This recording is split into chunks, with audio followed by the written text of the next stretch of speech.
Yes. So, nandito tayo ngayon sa NAIA Terminal 3. Papunta tayo ngayon Taipei. So, first time namin pupunta doon and so far so good kahit na medyo nagka-problema ako kanina dyan sa luggage namin. Kanina ko lang kasi siya ginawa ng lock. So, nangyari na lock talaga. Nakalimutan ko yung combination. Parang ang X, diba? Pero okay na. Nahula ako na yung combination. Anyway, huling gala natin is April. So, ngayon, tatambay naman tayo sa Taipei and that's it.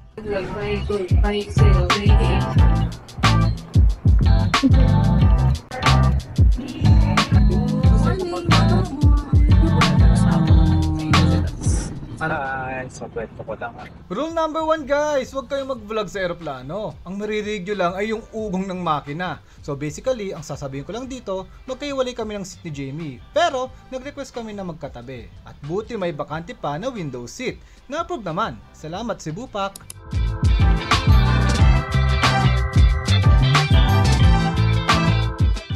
Sa Taipei na kami, 2 hours lang yung biyahe or less. Yeah, magkakala tayo ngayon. Tahimik lang ako kasi nasa airplane na eh. Dapat ganito mag-vlog.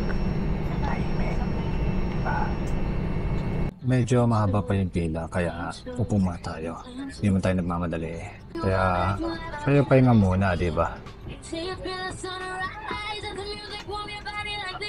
So far so good, maganda yung impression sa akin ng airport nila.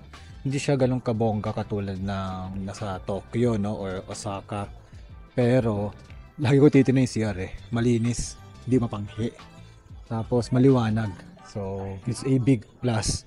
Medyo naka isang oras din kami, no, doon sa immigration plus quarantine dahil check din yung mga bagahe kung meron kayong mga laman na meat. So paalala lang guys, bawal meat kahit na pagkain pa yung galing Jollibee, galing sa airport or galing sa mismong aircraft. Bawal mong ilapag dito sa Taiwan, okay? Oh, nandiyan na pala. So pupunta na kami.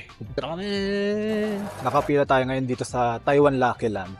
So hanggang 2025 yata, June is applicable to. Pag pumunta ka dito, maaari kang manalo ng for as much as 8,000 Taiwanese dollars, diba? So grabe yun. Kung makapanalo ka nun, may pang shopping ka na.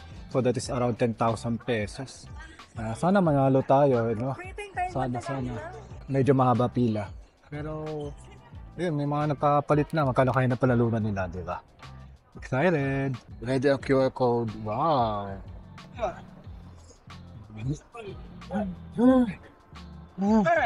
So yan, stop ko na. Ano yun? Maintindihan eh. As usual, maalat. Hindi kami nanalo, dalawa pa naman kami. Sayang naman. Kakaiba na siya eh, compared sa mga nakikita ko na parang may mga coins. Ngayon, yung Lucky Land parang may spring, tapos either green or red. Siguro sa red. Red yung panalo. So, hindi kami nanalo. So, hindi ko rin naasahan yun. Medyo maalat talaga ako sa mga ganyan. Mga swerte, lucky doon na yan. Bira ako manalo dyan. Gusto ni Universe kasi ano eh. May naghihirapan ko lahat ng yung narating ko sa buhay, kaya bawal daw swerte. Uy, nasan yung kasama ko? Hindi pala. Ayun. So, kukunin namin yung SIM card, easy card, doon kay Klook. So, let's go. Yeah, no? So, nagpapalit kami ngayon ng SIM card. So, good deal to eh. Parang 6 days na rin itong SIM card na to. Yung free sa may easy card pala. September 15 kami, tapos ito yung naging message, oh. September 20, yung expiration. Diba? So, not bad. Unlike sa Japan, medyo madala ang ATM dito. So, usually pag may 7-Eleven, may ATM eh. Wala akong makikita. O, ayan siya. Sa likod ko. Okay. So, nasa bus, ano kami? Station. Which is mas convenient kasi siya. For me, nung nakita ko kasi kung magte-train ka, doon ka sa main station, ay Siemens din kami. So, sumasan. What? Ba't ano sumasan? Ano pala dito? Buwisi.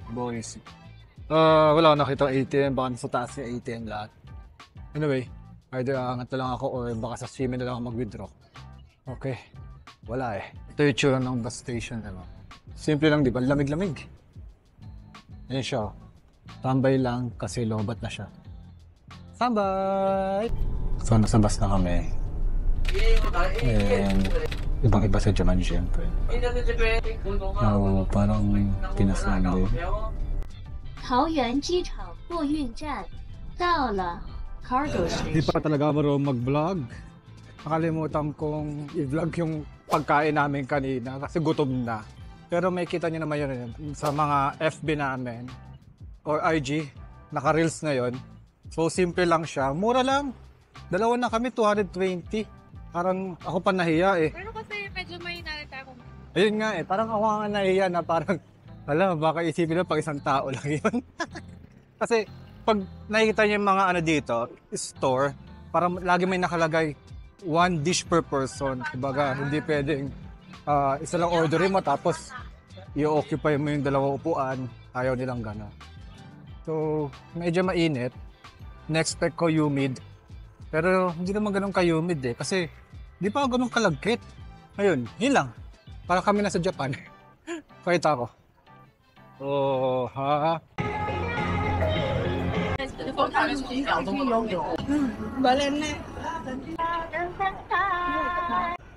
don't buy. Mahal yung donkey dito, syempre, kasi hindi naman local. Pakita mo kung anong in-order mo na naman. Yan, Nabudol chicken. tayo ng chicken. Kasi balita ko masarap daw chicken dito sa Taiwan. Kaso wala yung gusto namin parang chicken chop. Yung makikita yung malalaki. No, doon sa Japan or kung saan lupalop ka mga daigdig. Dito yun! Oo nga. Taiwan fried chicken, wala yun talaga nakikita natin. 20 minutes pa, eh, gusto na namin magpahinga. Pagod eh. Init. Next time, try natin. Yeah, babalik kami. Hey! Room tour muna tayo. Ito ang comfy bed na tinulugan namin for 6 days. Pinili ko yung may window, kaya medyo upgraded din ang presyo. Ito ang view. Pwede na din, di ba? Ang ganda ng location, ang daming kainan sa paligid at malapit pa sa MRT station. Maliit lang room, pero swak na swak sa amin.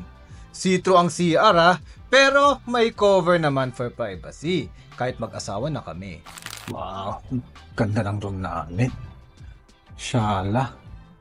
Don't judge the book by its entrance talaga. Ang ganda sa loob, ang ganda ng room. Dim lights po, nakikita nyo. Tapos unlimited yung food and dip nyo sa snack bar. Diba? So, kukuha nga ako ngayon eh.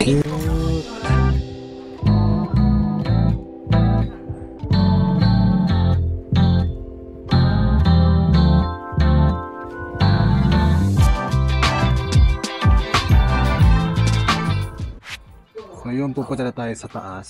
So kumuha lang ako ng inumin and food. Pati sandals and toothbrush. So nakalimutan namin yung toothbrush namin. So kumuha lang ako. So nahiya nga ako eh. Libre naman siya pero nakakaya pa rin.